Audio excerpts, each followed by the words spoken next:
warahmatullahi wabarakatuh. Kami dari kelompok 10 pembelajaran akidah akhlak kelas I dengan kelompok saya Santi Subaktila dan rekan saya Hamidah Ici. Pada hari ini kami akan membahas mengenai tema akhlak pergaulan remaja. Baik, yang pertama saya akan membahas mengenai pengertian remaja.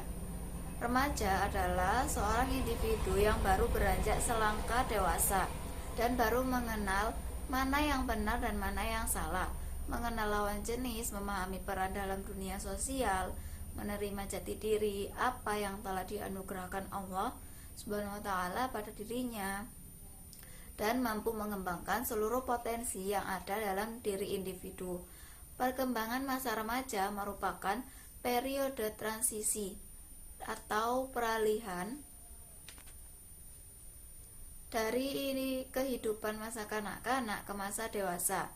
Tahap perkembangan remaja berlangsung antara usia 12 tahun sampai 22 tahun, yaitu usia 12 tahun sampai 21 tahun bagi wanita dan 13 sampai 22 tahun bagi pria.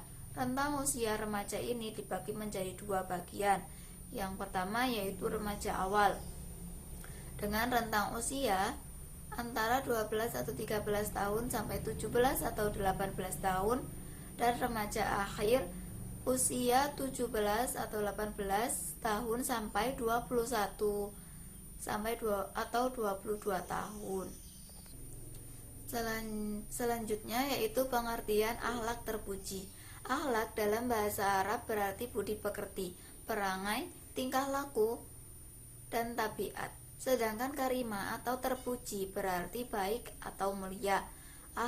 Jadi akhlakul karimah merupakan sistem nilai yang menjadi asas perilaku yang bersumber dari Al-Quran dan As-Sunnah dan nilai-nilai alamiah sunnatullah.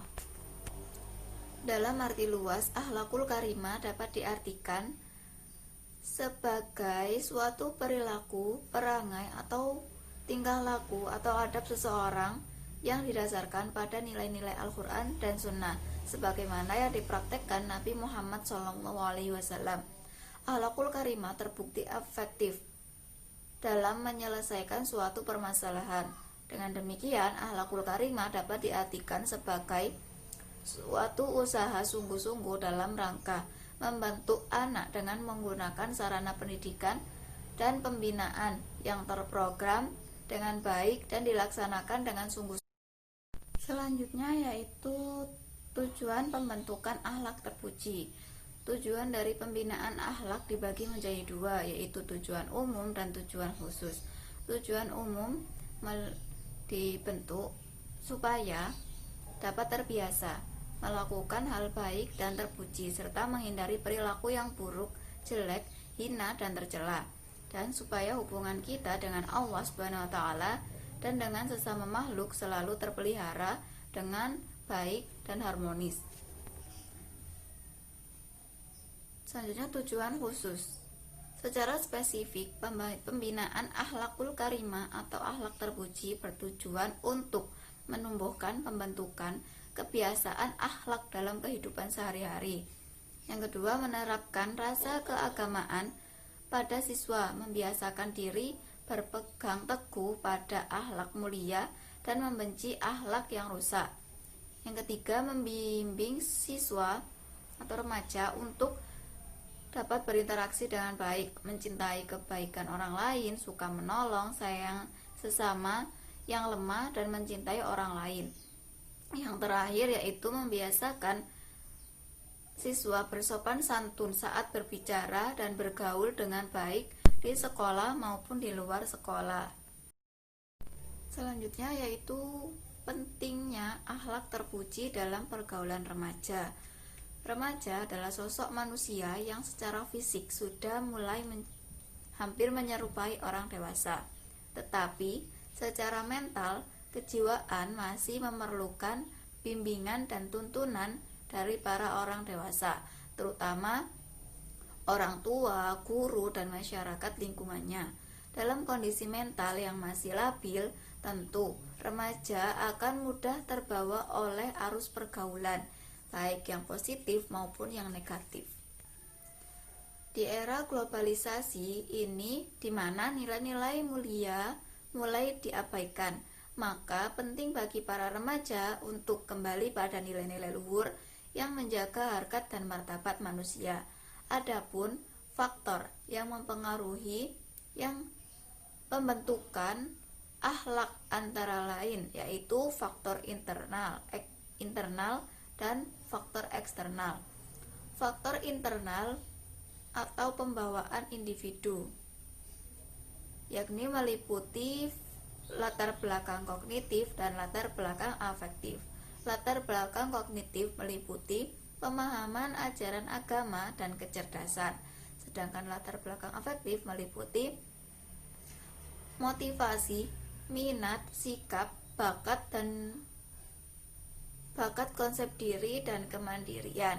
Pengetahuan agama seseorang akan mempengaruhi pembentukan akhlak karena dalam pergaulan sehari-hari tidak dapat terlepas dari ajaran agama. Selain kecerdasan yang dimiliki peserta didik juga harus mempunyai konsep diri yang matang. Yang kedua yaitu faktor eksternal. Faktor yang terdapat dari lingkungan. Salah satu aspek yang turut memberikan saham dalam terbentuknya corak sikap dan tingkah laku seseorang adalah faktor lingkungan, yang meliputi faktor lingkungan keluarga, sekolah, dan masyarakat. Dalam pergaulan remaja, perilaku tercela remaja mengambil bentuk dengan apa yang kemudian diistilahkan dengan kenakalan remaja. Kenakalan remaja adalah gejala sakit patologis secara sosial pada anak-anak dan remaja yang disebabkan oleh satu bentuk pengabaian sosial sehingga mereka mengembangkan bentuk perilaku yang menyimpang. Istilah kenakalan remaja mengacu pada sesuatu rentang yang luas dari tingkah laku yang tidak dapat diterima sosial sampai pelanggaran status hingga tidak kriminal.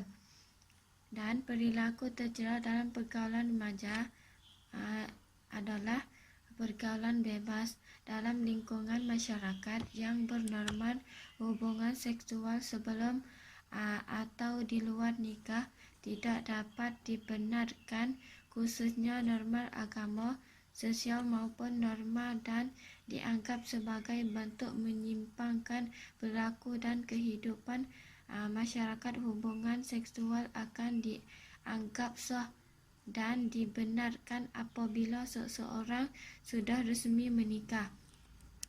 2. Tawuran antara belajar. Masalah kenakalan remaja sering menimbulkan kecermasan sosial karena dapat menimbulkan kemungkinan generasi yang tidak baik, sebab anak yang diharapkan sebagai kader penerus bangsa tergelincir ke arah perilaku yang negatif. Dan selanjutnya, mengkonsumsi minuman keras. Alkohol dapat disebut sebagai racun protoplasmis yang mempunyai efek pada sistem syaraf, sehingga orang yang mengkonsumsi minuman alkohol secara berlebihan akan kehilangan kemampuan untuk mengendalikan diri baik secara fisik, psikologis maupun sosial. Yaitu selanjutnya, nilai negatif perilaku tercela dalam pergaulan remaja. Pertama, bertentangan dengan nilai-nilai ajaran agama. Kekerasan dan tawuran agar pelajar, bahkan agar mahasiswa ataupun antara kelompok masyarakat, juga tak jarang kita jumpa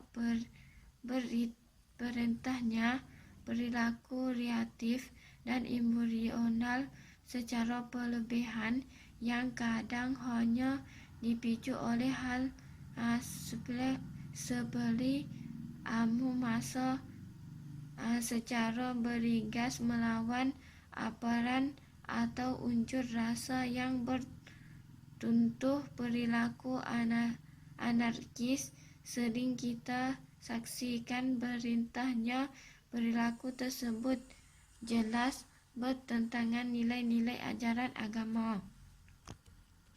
Hilangnya budaya.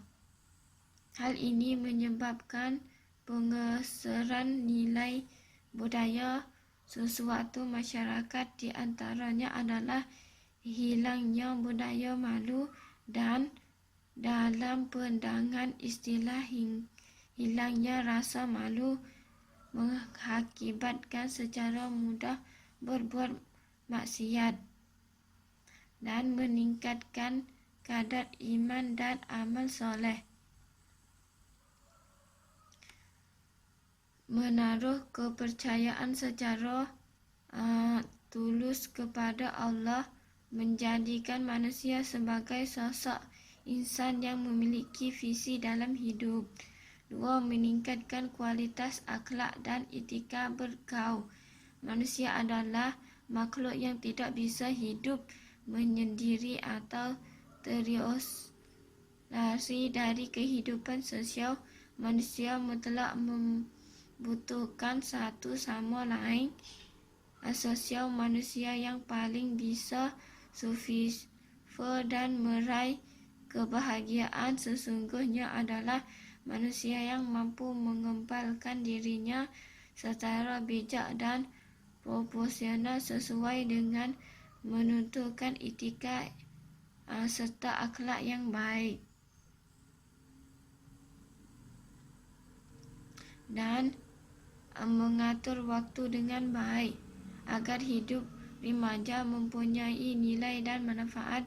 Al-Quran memberi petunjuk untuk memanfaatkan waktu dengan sistem manajemen yang dapat diukur dengan standar pencapaian sesuai dengan kapasitas diri. Bahkan dituntutnya umat remaja untuk mengisi seluruh waktu dengan berbagai amal dengan mempergunakan sesuatu daya dan dimilikinya.